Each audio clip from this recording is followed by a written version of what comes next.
안녕하세요. 시청자 여러분 많이 사랑합니다. 오늘은 저번 시간에 이어 만약에 상식이 통하는 사이가 되면 어떻게 될까 한번 생각해 보는 것도 의미가 있다라고 생각이 됩니다. 여러분들 상식이 통하는 사회에 살면 너무 좋겠지요. 그렇게 되면 어떻게 될까요? 모든 구성원이 기본적인 규범이나 가치를 서로 같이 공유하고 또 같이 서로 존중하고 협력하는 사회가 바로 상식이 통하는 사회입니다. 정말 좋은 거 있으면 서로 공유를 해야 되는데 가르쳐 주지를 않습니다. 그러면 어떻게 되겠습니까? 화가 나겠지요. 서로에 대한 가지 불신도 생기겠지요. 상식이 통하는 사회에서는 사람들이 어떻게 행동할까요? 일상생활에서 자연스럽게 기대할 수 있는 행동과 태도가 일관되게 이렇게 유지되면서 서로 공감하고 이해하는 그런 태도가 사회 전반에 퍼져 있어요.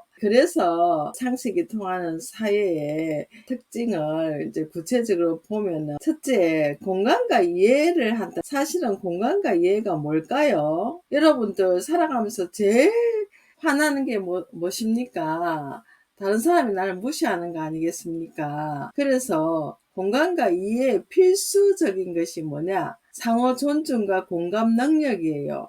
공감을 해야 공감해 줄 거 아닙니까? 공감을 해줘야 상호 존중이 될 거 아닙니까? 그러면 상호 존중이라는 뭐냐? 모든 사람의 생각과 의견을 존중해주고 서로 차이를 인정하고 수용해준다는 거예요. 수용하는 마음이 있어야 대화가 시작이 됩니다. 자기를 무조건 이해해주는 사람, 부모 자기를 이해 못 해주잖아요. 그래서 부모가 다른 사람보다 낫잖아요. 형제가 이해해 줍니까? 형제가 이해해주고 존중해주는 형제지간도 많지만 안 그런 형제도 요즘 자꾸 많아져요. 그 다음에 공감 능력이라는 것은 뭐냐? 공감을 한다는 것은 다른 사람의 감정과 입장을 이해한다는 것이거든요. 그래서 이해를 해야지 협력적인 관계가 이루어지는 것입니다. 그 다음에 두 번째 뭐냐? 신뢰와 투명성입니다. 자, 아무리 공감과 이해를 해준다 해도 신뢰가 가지 않고 투명성이 없다면 어떻게 되겠습니까? 신뢰 구축은 내 혼자 잘한다고 되는 것이 아니고 개인과 개인, 개인과 조직, 정부 간에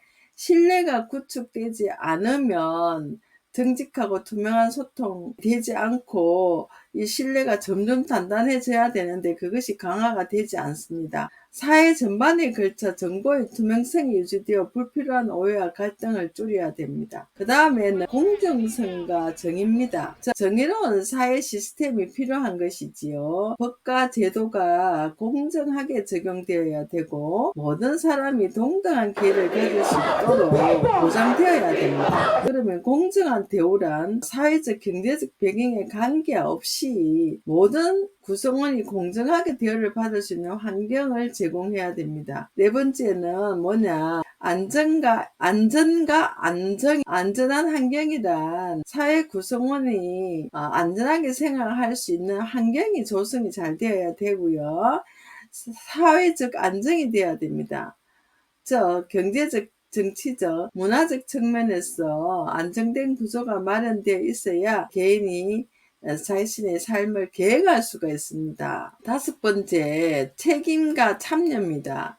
즉 개인의 책임과 참여라고 볼 수가 있겠습니다. 모든 구성원이 자신의 역할과 책임을 인식해서 사회에 긍정적인 영향을 미치기 위해서 노력을 해야 되고요. 또 그에 적절한 적극적 참여가 이루어져야 됩니다. 사회적 이슈에 대한 관심과 참여를 통해서 함께 문제를 해결하고 발전할 수 있는 기회를 가지는 것이 필요하고요. 적인 교과적인 소통입니다. 지속적인 교육이라는 것은 경제적 발전을 이끌어내고 지속 가능한 발전을 이룰 수가 있습니다. 그러면 상식이 통하는 사회를 위해서 상식과 가치를 교육을 통해 지속적으로 자꾸 전달을 해야 되고 이것을 모든 사람들이 내재화 할 수 있도록 해야 되겠지요. 그게 지속적인 교육입니다. 그러면 효과적인 소통은 뭐냐? 개인 간의 원활한 소통을 장려를 해서 이해와 공감을 정진시키는 것이 필요하죠. 그러면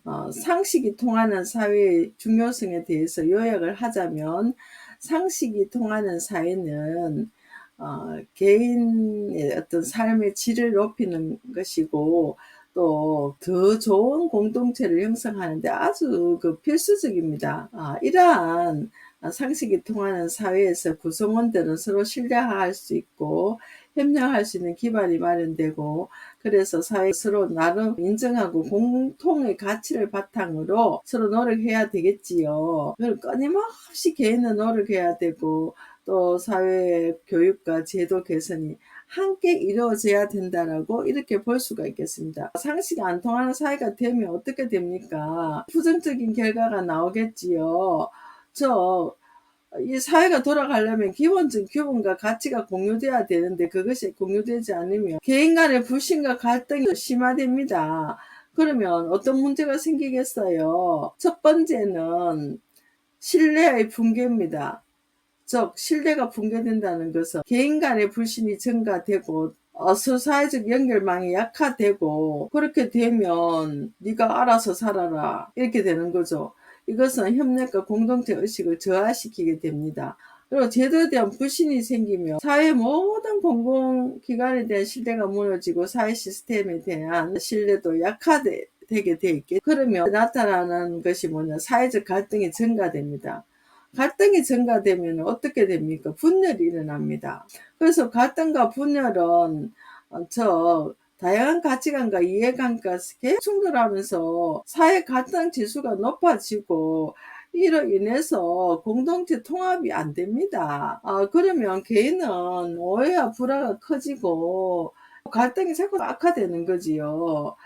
그러면 정의와 공정성이 훼손되고, 이제 불공정한 대우가 생기고 불평등, 그럼 더욱 심화됩니다. 정의가 사라지는 거지요.